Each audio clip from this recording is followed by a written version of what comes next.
जानकी ने अपने बेटे की नई नई शादी की थी। जानकी की बहू पूजा थोड़ी शर्मीली थी और शर्म के कारण हमेशा वह घूंघट में रहती थी। एक रोज जानकी की पड़ोसन विमला उसकी बहू को देखने आती है। अरे जानकी, तेरी बहू तो बहुत संस्कारी है। देखो जरा कितना लंबा घूंघट निकाल रखा है इसने। आज के समय की बहुएं सर पे पल्लू तक नहीं रखती है, पर तेरी बहू ने तो इतना बड़ा घूंघट निकाल रखा है। हाँ हाँ जानकी बहन, आपकी बहू बहुत ही संस्कारी है। देखिए ना कितना लंबा घूंघट डाला उसने। इतना लंबा घूंघट ना हमारे मोहल्ले में किसी बहू ने नहीं डाला होगा। वाकई में आपकी बहू बहुत ही संस्कारी है। हाँ वो तो है, मेरी बहू संस्कारी तो बहुत है। अरे बहू जरा बाहर तो आ, तुझे मोहल्ले वाले देखने आए हैं। अपनी सास की बात सुनकर पूजा अपने कमरे से बाहर आती है, लेकिन जैसे ही विमला पूजा का घूंघट उठाने लगती है तभी पूजा अपने हाथों से घूंघट पकड़ लेती है और घूंघट के अंदर से ही बोलती है। अरे नहीं नहीं, मुझे शर्म आ रही है। अगर आपने मेरा चेहरा देखा तो मैं और भी ज्यादा शर्मा जाऊंगी। अरे बहू, लेकिन ये लोग तेरी मुंह दिखाई को आए हैं। अगर तूने अपना मुंह नहीं दिखाया तो ये लोग और भी ज्यादा परेशान हो जाएंगे। अच्छा ठीक है, फिर मैं अपनी आंखें बंद कर लेती हूँ। आप मेरा जल्दी से मुंह देखकर फिर मेरा घूंघट गिरा देना। हाँ ठीक है, तू अपनी आंखें बंद कर ले। विमला और बाकी लोग भी तेरा चेहरा देख लेंगे और मैं घूंघट गिरा दूंगी। जानकी अब अपनी बहू का घूंघट उठाने लगती है। तभी पूजा जोर जोर से हंसने लगती है। पूजा को हंसता देखकर विमला और वहाँ मौजूद बाकी औरतें काफी ज्यादा हैरान हो जाती हैं। बहू ये क्या कर रही है तू? तुझे पागलों की तरह हंसने के लिए किसने कहा है? तेरी बहू का चेहरा देखने से अच्छा है कि हम देखें ही ना। जल्दी से इसका चेहरा ढक दे। अरे बाप रे, कितना नौटंकी करती है तेरी बहू। बहू तू जाकर कमरे में आराम कर, या तो किचन में शाम के खाने की तैयारी कर ले। तेरी मुंह दिखाई अगर मैंने 4 लोगों के सामने और करवाई तो मेरी ही बदनामी होगी। अरे इतनी शर्म किसको आती है? पति के साथ सुहागरात कैसे बनाएगी ये? अपनी बहू को थोड़ा संभाल ले, वरना इतना शर्माएगी ना तो मुझे नहीं लगता कि तू दादी भी बन पाएगी। और ये कैसे पागलों की तरह हंस रही थी जब तू देखने गई थी इसे, तब भी ये इतना ही शर्मा रही होगी। नहीं, उस वक्त तो ये चुपचाप बैठी थी, लेकिन किसी को देख नहीं रही थी। शायद इसकी माँ ने इसे कहा होगा कि किसी को देखकर हंस मत देना। अरे इसे शर्माना नहीं कहते, इसे बेशर्मी कहते हैं, जिस तरह आपकी बहू कर रही है। अरे जानकी बहन, अगर मोहल्ले वालों को पता चला कि आपकी बहू ऐसी हरकतें कर रही है तो मोहल्ले वाले ना आपका मजाक ही उड़ाएंगे। मुझे भी कुछ समझ नहीं आ रहा है, मैं इसे लोगों के सामने कैसे लाऊंगी। विमला और उस औरत के जाने के बाद जानकी भी अपने दूसरे कामों में लग जाती है और कुछ देर बाद जब जानकी के नाक में बदबू आती है तो वह इधर उधर देखने लगती है और खुद से कहती है, आखिर ये बदबू आ कहाँ से रही है? मुझे तो कुछ समझ नहीं आ रहा। कहीं तो कुछ जल रहा है। कहीं बहू किचन में तमाशा तो नहीं कर रही है ना? मुझे देखना पड़ेगा, कहीं उसने अपने ही घूंघट में आग तो नहीं लगा ली। इतना कहने के बाद जानकी तुरंत किचन में जाती है तो सचमुच जानकी की बहू पूजा के घूंघट में आग लग गई होती है और वह घूंघट में लगी आग को अपने हाथों से बुझाने की कोशिश कर रही होती है। अरे बहू रुक जा, मैं तेरे ऊपर पानी डालती हूँ या फिर किसी कपड़े से तेरे घूंघट में लगी आग को बुझाती हूँ। माँ जी जो करना है जल्दी कीजिए, वरना ये आग मेरा पूरा शरीर पकड़ लेगी। अब जैसे तैसे जानकी अपनी बहू के घूंघट में लगी हुई आग बुझाती है और उसके बाद जानकी अपनी बहू पर गुस्सा करते हुए बोलती है, मानती हूँ कि तुझे शर्म आती है अपना चेहरा दिखाने में, जिस वजह से तू घूंघट में खाना बना रही थी और तेरे घूंघट में आग लग गई। लेकिन अगर यही आग की बदबू मेरे नाक तक नहीं जाती तो शायद मुझे पता भी नहीं चलता कि तेरे घूंघट में आग लगी है। माँ जी, मैं तो बहुत डर गई थी और मुझे समझ ही नहीं आ रहा था कि अब मैं क्या करूँ। क्या करूँ? तुझे कम से कम चिल्लाना तो चाहिए था ना, तुझसे तो वो भी नहीं हुआ। आखिर इतना शर्माता कौन है? चिल्लाने में भी तुझे शर्म आ रही थी। अरे अगर मेरे नाक तक ये आग की बदबू नहीं जाती तो तू जलकर भस्म हो जाती, भस्म। माँ जी मुझे माफ कर दीजिए, सचमुच मैं बहुत डर गई थी और डर के कारण मेरे गले से आवाज नहीं निकल रही थी। आप तो जानती हो ना कि मैं कितनी शर्मीली हूँ। अब किचन से जाएगी या फिर मुहूर्त निकलवाना पड़ेगा, तब तो यहाँ से जाएगी। जानकी अब अपनी बहू को किचन में भेजने के बाद खुद खाना बनाने में लग जाती है और अपना सर माथा पीटते हुए वह खाना बनाती है और खुद से बोलती है। न जाने मैं भी कैसी बहू लेकर आई हूँ, अब मुझे खाना भी खुद ही बनाना पड़ेगा। जानकी अब रात का खाना बनाती है और अगली सुबह अपनी बहू को खाना बनाने के लिए कहती है। लेकिन उससे पहले जानकी अपनी बहू से बोलती है। बहू, तू किचन में जाने से पहले अपना घूंघट हटा। तू कहेगी तो मैं अपने कमरे में बैठकर टीवी देख लूंगी जब तक तू बिना घूंघट खाना बना रही है। लेकिन अगर इस बार घूंघट में आग लगी तो मैं तेरे पूरे शरीर में आग लगा दूंगी। फिर तो माँ जी मैं खाना ही नहीं बना सकती, क्योंकि मुझे तो इतनी शर्म आती है। आप कैसी बातें कर रही हो? मैं खाना कैसे बना सकती हूँ बिना घूंघट के? ससुर जी भी इधर उधर घूमते रहते हैं। उस बूढ़े को मैं बाहर टहलने के लिए भेज देती हूँ, तू बिना घूंघट के खाना बना ले। अगर तू अब भी नहीं मानी तो फिर मुझे दूसरा तरीका अपनाना होगा। जानकी इतना कहकर दूसरे कामों में लग जाती है और जानकी की बहू पूजा इस बार बहुत ही सावधानी से खाना बनाती है ताकि उसके घूंघट में आग न लग सके। लेकिन इस बार तो पूजा कुछ और ही कर देती है। जानकी, खाना बन गया हो तो जल्दी से लगा दो। मेरे पैरों में चल चल कर दर्द हो चुका है और भूख भी बहुत जोरों से लग रही है। बहू, खाना बन गया हो तो जल्दी से टेबल पर खाना लगा दे। कब से बूढ़े को भी तेरे शर्म के चक्कर में बाहर खड़ा करवा रखा है मैंने। हाँ हाँ बहू, जल्दी से खाना लगा दो। भूख तो ऐसे लग रही है जैसे कई दिनों से खाना खाया ही ना हो। पूजा तो अपने ससुर के सामने ही नहीं आती है तो जानकी अब अपने बुढ़े के लिए खाना लेकर आती है।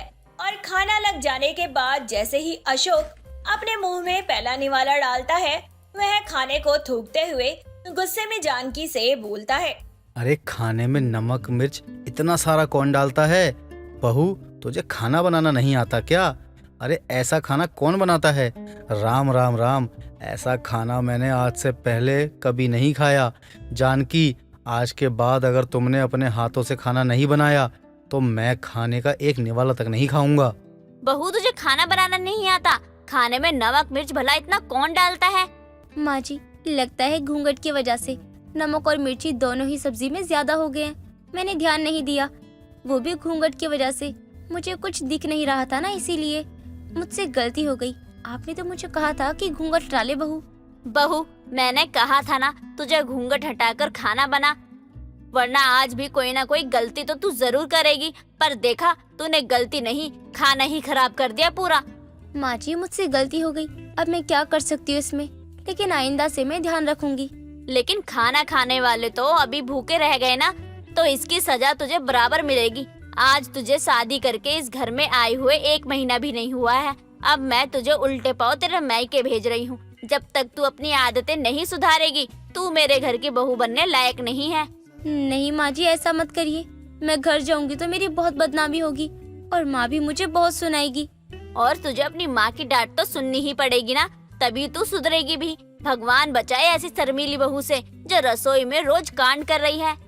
इतना कहने के बाद जानकी अपनी समधन को फोन करती है और सारी बातें बताती है। और तो और अपनी बहू पूजा को भी वहाँ से ले जाने के लिए बोलती है और पूजा का भाई आकर उसे ले जाता है। और जानकी तब तक अपनी बहू को वापस नहीं लेकर आती जब तक वह अपनी आदतों में सुधार न कर ले। कस्तूरी एक मिडिल क्लास फैमिली से बिलोंग करती थी। उसके कुछ सपने थे, जिनमें से एक सपना डीजे बनने का था। वो अपना सपना पूरा करने के लिए कॉलेज की पढ़ाई भी करती और शाम को कुछ बच्चों को ट्यूशन भी पढ़ाया करती। ऐसे ही एक दिन कॉलेज में अपनी सहेली रंभा से कहती है, देखना रंभा, मुझे डीजे का कोर्स करते हुए 2 साल हो गए, लेकिन अभी तक मुझे वो जगह नहीं मिली जहाँ मैं अपना टैलेंट दिखा सकूं। अगर तुझे कोई भी फंक्शन का पता चले ना तो मुझे जरूर बताना। अरे यार, तू इतनी चिंता क्यों करती है? जैसे ही कोई ऑफर आता है तो मैं तुझे जरूर बताऊंगी। वैसे तू क्या नवरात्रि के फंक्शन में डीजे बजा लेगी? अगर तेरी हाँ है तो मैं बात करूं अपने एक भाई से जो हर साल ऐसे ही फंक्शन करवाता है, जैसे डांडिया वाला डीजे। अरे वाह, मुझे ऐसे ही फंक्शन में बजाना है जहाँ हजारों लोग हों, मेरी तारीफ की जाए। अगर तू ये काम कर देगी ना तो तेरा मुझ पर एहसान रहेगा। अरे कैसी पागल वाली बात कर रही है? मैं तो तेरी दोस्त हूँ, इतना तो तेरे लिए कर ही सकती हूँ ना। अब इतना भी फॉर्मल होने की जरूरत नहीं है। बड़ी आई एहसान वाली। अच्छा चल, एहसान का नहीं कहूँगी, लेकिन तेरे अलावा ये बात किसी को नहीं पता। तो ध्यान रहे मेरी पहचान छुपी रहे सबसे, ताकि बाद में मुझे कोई दिक्कत ना हो। तुझे तो पता ही है मेरे घर वाले मेरा रिश्ता ढूंढ रहे हैं। हाँ पता है, इसीलिए एक बार तो तुझे मौका मिलना ही चाहिए ना तेरा टैलेंट दिखाने का। अब चल, बहुत देर से बातें कर रहे हैं, क्लास के लिए लेट हो रहे हैं हम। दोनों सहेली अपनी क्लासेस अटेंड करने के बाद अपने अपने घर चली जाती हैं। जैसे ही कस्तूरी अपने घर पहुंचती है तो देखती है उसे कुछ लोग देखने आए हुए थे।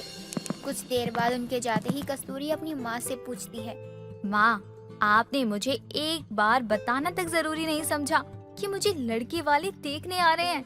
अगर बता देती तो क्या हो जाता। मैंने जरूरी इसलिए नहीं समझा क्योंकि तू घर आती ही नहीं।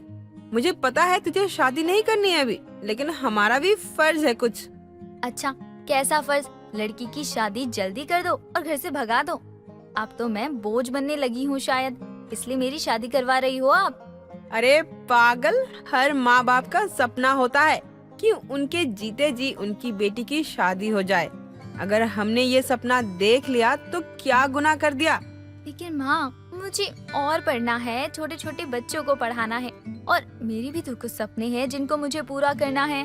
शादी के बाद जितने भी सपने होंगे पूरे कर लेना। अरे अच्छा लड़का मिला है, वैसे अच्छे लड़के आजकल मिलते ही कहाँ हैं? पहले मुझे ये बता। अरे माँ, अच्छे लड़के के चक्कर में क्या आप मेरी शादी करवा देंगी? हद है, मुझे तो बात ही नहीं करनी इस बारे में। कोई बात नहीं, हद है तो है। अब तेरे चक्कर में हाथ लगे अच्छे लड़के को तो नहीं छोड़ सकते ना। जाकर अब अपनी तैयारी कर ले, 2 महीने बाद तेरी सगाई है। क्या मेरी सगाई 2 महीने बाद है? सगाई भी फिक्स कर ली और मुझे बस देखने आए थे ये लोग। मेरी राय जाने बिना शादी भी तय कर दोगी क्या? हाँ, सगाई के 2 हफ्ते बाद तेरी शादी है, क्योंकि लड़के को अब्रॉड जाना है, तो बस इसीलिए तेरी शादी जल्दी करवा रहे हैं। क्या लड़का अब्रॉड का है? वाह, तब तो मैं आराम से अपनी डीजे क्लास जारी कर सकती हूँ। कस्तूरी की खुशी का कोई ठिकाना नहीं रहा। ऐसे ही दिन बीतने लगे। कुछ ही दिनों में कस्तूरी की शादी भी हो जाती है और गृह प्रवेश होता है। अगली सुबह कस्तूरी की सास उससे कहती है, बहू, आज तेरी शादी की पार्टी रखी है और डीजे भी बुलवाया है। अब इस घर की आखिरी शादी है तो सोचा धूमधाम से करूं, तो वक्त पर तैयार हो जाना। ठीक है माँ जी, मैं वक्त पर तैयार हो जाऊंगी। मेरी शादी में डीजे बजेगा, मजा आएगा। हाँ, समय पर फंक्शन पर आ जाना। पता नहीं फिर हमें अपने पोते पोतियों की शादी देखने को मिलेगी भी या नहीं। यार, मेरे ससुराल वाले कितने अच्छे हैं, शायद उनको कोई दिक्कत नहीं होगी मेरे डीजे बनने से। मैं बात करूँ क्या? बहू, बहू, क्यों रे बहू, क्या सोचने लग गई इतनी गहराई से जो मेरी बात कानों तक नहीं पहुंच रही है? कुछ नहीं माँ जी, बस वो फंक्शन में कैसा मेकअप करूँ वही सोच रही थी, और कुछ नहीं। अरे बहू, तेरा ही फंक्शन है, तुझे इतना सोचने की जरूरत नहीं। तू जो भी पहनेगी खूबसूरत ही लगेगी। बहुत खूबसूरत है तू। अच्छा माँ जी, वो अपना डीजे वाला कब आएगा? मुझे ना डीजे की धुन पर नाचना है। क्या तू अब यहाँ डीजे की धुन पे नाचेगी? पागल हो गई है क्या? गलती से भी ऐसा मत करना, वरना हमारी नाक कट जाएगी पूरी बिरादरी में। जानकी की बात सुनकर कस्तूरी हैरान रह गई। शाम का समय होता है, पूरा घर मेहमानों से भरा पड़ा था। डीजे भी बज रहा था। दुल्हन की तरह सज सवर कर स्टेज पर बैठी हुई थी कस्तूरी। तभी वहाँ रंभा आती है और उससे कहती है, क्या बात है कस्तूरी, शायद तेरे ससुराल वालों को तेरे सपने के बारे में पता चल गया। तभी तो देख, तुझे जो डीजे पसंद है वही बुलवाया है। ऐसा कुछ भी नहीं है रंभा, बस ये सब इनका दिखावा है। समाज के आगे दिखावा करना ही पड़ता है ना, तो कर रहे हैं। क्या बात कर रही है, मैं तो तुझे अभी बोलने ही वाली थी। यार कस्तूरी, एक बार तू डीजे बजा दे ताकि मजा आ जाए, लेकिन यहाँ तो कुछ अलग ही लग रहा है मामला। मुझे तो लग रहा है शायद ही अब मैं अपना सपना पूरा कर पाऊंगी। माँ भी ना, मेरी शादी इतनी जल्दी करवाने की क्या जरूरत थी? कोई बात नहीं, आगे भी बहुत मौके मिलेंगे, तब तू कर लेना। वैसे भी कौन सा तेरा मायका ससुराल से बहुत दूर है, कभी भी बहाना बनाकर डीजे क्लास को ज्वाइन कर सकती है। हाँ, ये बात तो तू ठीक कह रही है, मैं ऐसा ही करूंगी। अभी से मेरे हाथों में खुजली हो रही है डीजे बजाने की। एक बार जाऊं क्या? मुझसे क्या पूछ रही है? अपनी सास से पूछ या अपने पति से, जिनके साथ तुझे उम्र भर रहना है। चल अब अपनी शादी एंजॉय कर, बाकी बात छोड़ दे। दिन गुजरने लगे। एक दिन जानकी के घर शादी का न्योता आता है, जहां सास बहू जाती है। डीजे के लाउड म्यूजिक से कस्तूरी खुद को रोक नहीं पाती और डांस करने लगती है। तभी वहां जानकी आकर उसे रोकते हुए ले जाती है और कहती है, क्या बात है बहू, तुझे कोई शर्म वगैरह है या नहीं? तेरी शादी को बस कुछ ही महीने हुए और तू यहाँ डीजे पर नाच रही है। ये कोई बात हुई भला? नाक कटवा दी तूने। अच्छा, अभी तो मैंने शुरू ही नहीं किया माँ जी। मुझे तो क्लब वगैरह में डीजे बजाना भी बहुत पसंद है। मैंने तो सीख भी रखा है। अब बताइए, क्या आप मुझे डीजे बजाने देंगी? अगर हाँ तो तब हद होगी। मुझे पता नहीं था तू इतनी बदतमीज होगी और तेरे ऐसे बेकार के शौक होंगे। ऐसे शौक का भी क्या फायदा जो कभी किसी काम ना आए। माँ जी, मैंने ये शौक खुद के दम पर देखे हैं। किसी ने 1 रुपया नहीं दिया मुझे मेरे सपनों को पूरा करने के लिए। तो इतना गुरूर तो होना ही चाहिए। और ये बदतमीजी नहीं, घमंड है बस। किस बात का घमंड है? यही कि तुझे भोपू बजाने का शौक है इसका? अच्छा कुछ कर लेती, ब्यूटी पार्लर वगैरह तो काम भी आता है। भगवान भला करे तुझ जैसी नालायक बहू से। अच्छा, अब तक सुंदर सुशील थी, लेकिन डांस करते ही नालायक बदतमीज हो गई। वाह माँ जी, अगर यही काम आपका बेटा करता तो क्या आप उसे भी ऐसा कहती? सास बहू के झगड़े के बाद से दोनों अलग अलग रहने लगती हैं। कुछ दिन ऐसे ही गुजर गए और एक दिन उनके घर उनकी पड़ोसन विमला आती है और कहती है, अरे वो जानकी चाची, सुन रही हो या नहीं? आपको पता है आपकी बहू तो बहुत फेमस हो गई। देखो देखो, उस दिन का डांस सबके फोन में आ गया। क्या बात कर रही हो तुम? होश में तो हो ना? आखिर कौन ऐसी छोरी हरकत कर सकता है? अगर मेरे हाथ लग जाए ना, उस इंसान को मार ही डालूंगी। अरे क्यों भला? उसने बहुत अच्छा काम किया है। पता है आपकी बहू बहुत फेमस हो गई। उसके लिए बड़े समारोह को रखा गया है और नाम भी डीजे वाली बहू का डांस प्रोग्राम रखा है। नहीं नहीं, मेरी बहू कहीं भी ठुमका लगाने नहीं जाएगी। हमारे घर में ये सब नहीं होता। हमारी बहुत इज्जत है। अरे चाची, आपकी बहू बहुत फेमस हो गई, वायरल हो गया है उसका डांस। नहीं, मैंने कह दिया तो कह दिया, मेरी बहू कहीं नहीं जाएगी, मतलब कहीं भी नहीं जाएगी। ये बातें कस्तूरी का पति सुन लेता है और वो खुद अपनी पत्नी को लेकर उस समारोह में जाता है, जहाँ जाकर वो फिर से डीजे पर डांस करने लगती है। उसे एक डांस शो में भी बुलाया जाता है और वो वहाँ भी अपने डांस से सबका दिल जीत लेती है और तब से कस्तूरी का नाम डीजे वाली बहू का डांस से फेमस हो जाती है। जया एक सब्जी वाली थी जिसका पति किसी और के लिए उनको छोड़कर चला गया था। अपने पति के जाने के बाद जया अपनी बेटी करीना की देखभाल और उसका पालन पोषण सब्जियां बेचकर ही किया करती थी। एक दिन जया अपनी सब्जियों के ठेले पर सब्जियां बेच रही थी कि तभी वहां करीना आती है। माँ, आप कहाँ जा रही हो? टमाटर का ठेला लेकर बैंक लूटने जा रही हूँ। पागल लड़की, दिखाई नहीं दे रहा तुझे कि मैं सब्जी बेचने जा रही हूँ? ठीक है माँ, समझ गई। मैंने तो बस इसलिए पूछा क्योंकि कल आपकी तबीयत खराब थी और आज आप काम पर निकल रही हो। मौसम भी ठीक नहीं है। तो क्या करूँ बेटा, तू तो जानती है अगर मैं टमाटर बेचने नहीं गई तो घर कैसे चलेगा। इसलिए क्या मौसम और अपनी तबीयत क्या देखूं। मुझे बस इस बात की चिंता है, मैं काम नहीं करूंगी तो कहीं भूखे ना रह जाएं हम। बस भी करिए माँ, इतनी भी गरीबी नहीं है। अगर आप एक दिन सब्जी बेचने नहीं जाएंगी तो भूखे नहीं रह जाएंगे हम। भूखे तो रह जाएंगे बेटा, लेकिन जो लेन देन है वो कहाँ से करेंगे। तू मुझे अब अपनी बातों में मत लगा, मुझे देर हो रही है, जाने दे, मैं तुझे आकर मिलती हूँ।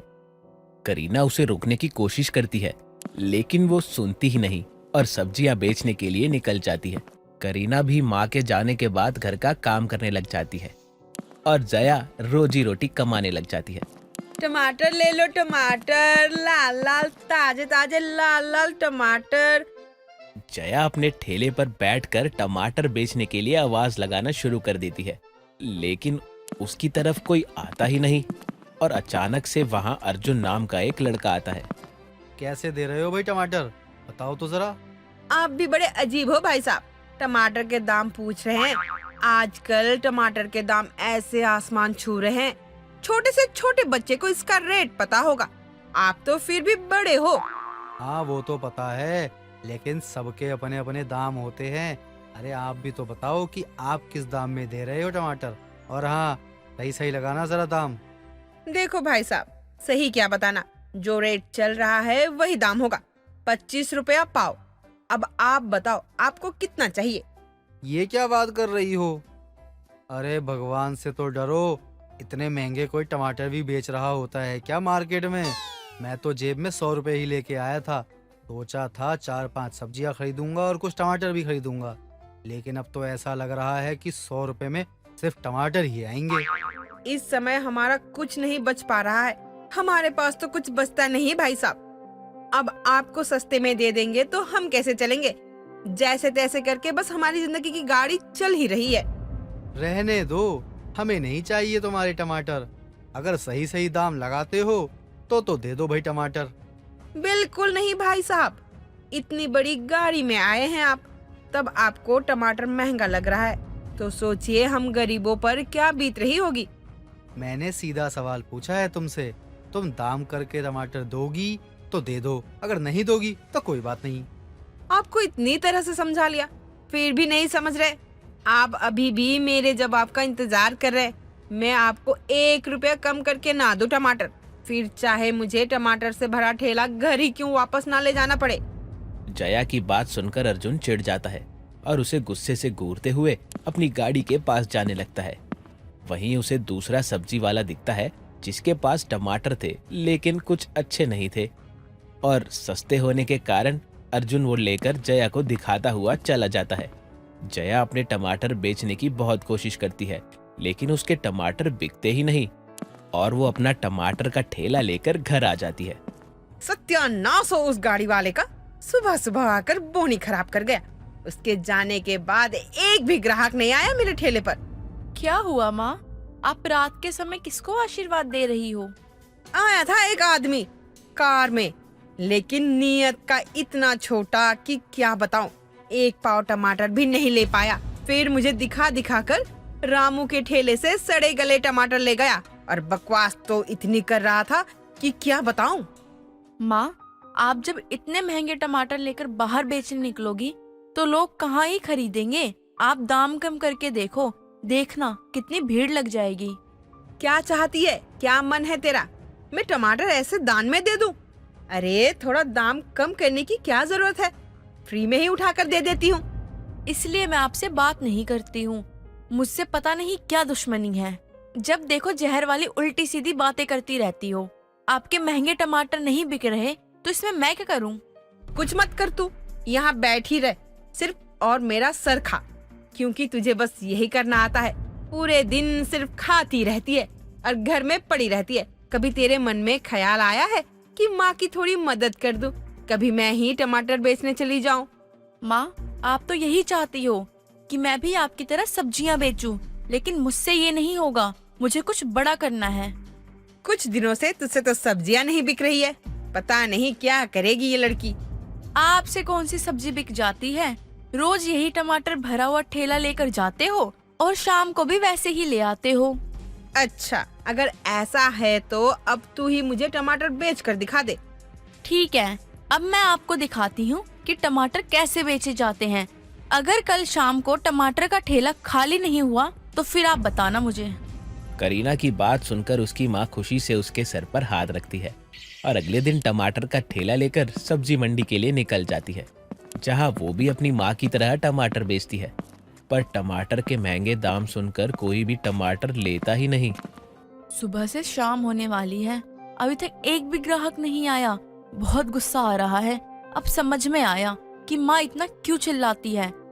एक काम करती हूँ, थोड़ा दाम कम कर देती हूँ, फिर देखती हूँ टमाटर बिकते हैं या नहीं। करीना इतना कहकर टमाटर के दाम गिरा देती है। जैसे ही लोग महंगे टमाटर के सस्ते दाम सुनते हैं, सभी भाग भाग कर उसके ठेले पर भीड़ लगा देते हैं और थोड़ी देर में ही उसके ठेले के सारे टमाटर बिक जाते हैं, जिसे देखकर करीना बहुत खुश होती है और शाम को हंसते हुए घर लौटती है। माँ, मैं आ गई और ये लो, आज आपके सारे टमाटर भी बिक गए।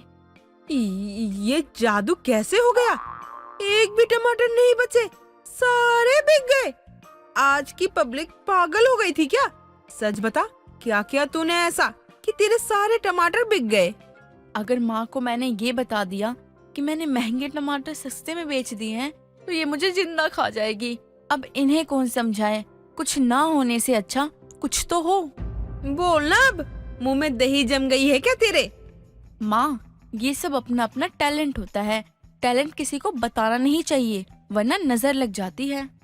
करीना इतना कहकर आराम से जाकर बिस्तर पर सो जाती है और अगले दिन से वो अपनी माँ के कहे बिना ही टमाटर का ठेला लेकर टमाटर बेचने के लिए निकल जाती है। मार्केट में महंगे टमाटर सस्ते में बेचने वाली को देखकर सभी खुश हो जाते हैं और सभी सुबह से ही करीना के ठेले पर भीड़ लगा देते हैं। जया रसोई में काम कर रही होती है, तभी उसकी नजर खाने के टिफिन पर जाती है। ये लो, ये तो आज खाना ही ले जाना भूल गई। पता नहीं दिन में क्या खाएगी। एक काम करती हूँ, मैं ही टिफिन लेकर चली जाती हूँ। इसी बहाने मुझे ये तो पता चलेगा कि वो कैसे बेचती है महंगे टमाटर, जिसे जल्दी कोई देखता भी नहीं था। जया इतना कहकर करीना के लिए खाना लेकर सब्जी मंडी के लिए निकल जाती है, जहाँ वो देखती है उसके टमाटर के ठेले पर बहुत भीड़ लगी है, जिसे देखकर वो दंग रह जाती है और खुश होकर करीना के पास जाती है। तभी उसकी नजर अपनी पड़ोसन दीपा पर जाती है। तू यहाँ क्या कर रही है?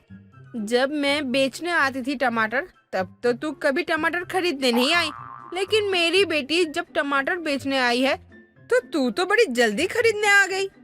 क्योंकि पूरी सब्जी मंडी में सिर्फ तेरी ही बेटी सस्ते टमाटर बेच रही है, इसलिए लोगों ने यहाँ भीड़ लगा रखी है, इसीलिए मैं भी लेने आ गई।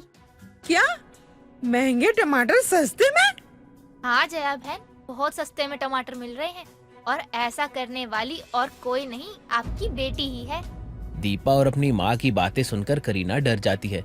उसे पता था कि आज वो अपनी माँ के हाथों मार खाएगी, जिसके चलते वो जल्दी जल्दी टमाटर बेचना शुरू हो जाती है और जया उसे लगातार घूरती रहती है। सबके जाने के बाद शाम को दोनों घर पहुँचती हैं। ये था तेरा टैलेंट? अरे जिससे तू मुझे बर्बाद करने चली है। एक बार खुद जाकर सब्जी मंडी से माल उठा कर ला, तब तुझे पता चलेगा कि मैं क्यों टमाटर कम दामों में नहीं बेचती हूँ। आज के बाद मेरे टमाटर के ठेले को हाथ मत लगा दियो। महंगे टमाटर को सस्ते दामों पर बेचने के बाद उसकी माँ उसे खूब मारती है, फिर उसे बताती है उसे कितना बड़ा नुकसान हो गया है, जिसके बाद वो माफी मांगती है। दोस्तों, अगर आपको ये कहानी पसंद आई तो इसे लाइक करें, शेयर करें और कमेंट करके बताएं कि कहानी में आपको सबसे अच्छा क्या लगा।